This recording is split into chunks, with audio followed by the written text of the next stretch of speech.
Canada में पलट गया खेल, खालिस्तानियों का गेम हुआ ओवर।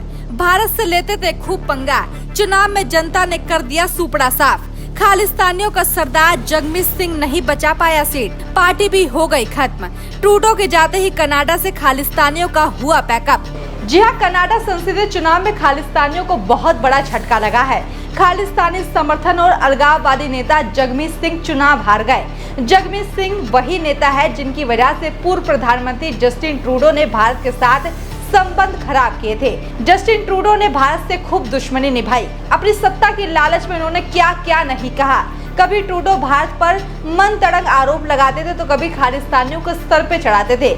लेकिन इस बार कनाडा ने दोनों का बखूबी हिसाब कर दिया है। एक तरफ जब जस्टिन ट्रूडो सत्ता से बाहर हो गए तो वहीं उनके चहीते जगमीत सिंह अपनी सीट भी नहीं बचा पाए। साथ ही उनकी पार्टी से राष्ट्रीय पार्टी का भी दर्जा छीन लिया गया। इस चुनाव में मिली हार के बाद जगमीत सिंह ने पार्टी के नेता पद से इस्तीफा दे दिया है। इस चुनाव में एनडीपी को अपने राष्ट्रीय दल के दर्जे से भी हाथ धोना पड़ा है।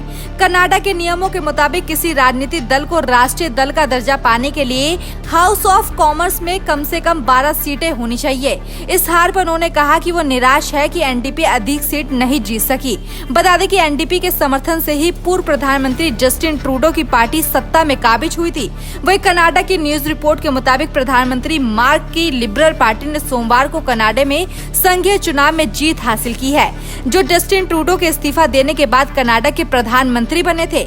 जस्टिन ट्रूडो जब तक प्रधानमंत्री थे उनकी लिबरल पार्टी चुनाव बुरी तरह से हारती दिखती थी, लेकिन मार्क के आने के बाद पार्टी के प्रदर्शन में जबरदस्त सुधार देखने को मिला है और वो चुनाव भी जीत चुके हैं। तो वही जगमीत सिंह ने हार स्वीकार करते हुए कहा कि मैं निराश हूँ कि हम अधिक सीट नहीं जीत सके, लेकिन हम अपनी गतिविधियों को लेकर निराश नहीं है। मैं अपनी पार्टी को लेकर आशावादी हूँ। मैं जानता हूँ कि हम हमेशा डर के बजाय उम्मीद को चुनेंगे। सिंह ने आगे कहा कि हमें केवल तभी हराया जा सकता है जब हम उन लोगों को विश्वास कर ले जो कहते हैं कि हम बेहतर कनाडा का सपना कभी नहीं देखेंगे।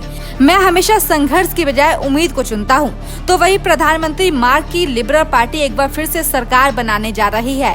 गांधी ने अपने समर्थकों को संबोधित करते हुए कहा कि कनाडा की संप्रभुता से समझौता नहीं किया जाएगा। जब मैं राष्ट्रपति ट्रंप के साथ बैठूंगा तो 2 संप्रभु राष्ट्रों के बीच भविष्य के आर्थिक और सुरक्षा पर जरूर चर्चा करूंगा। News desk, action India live.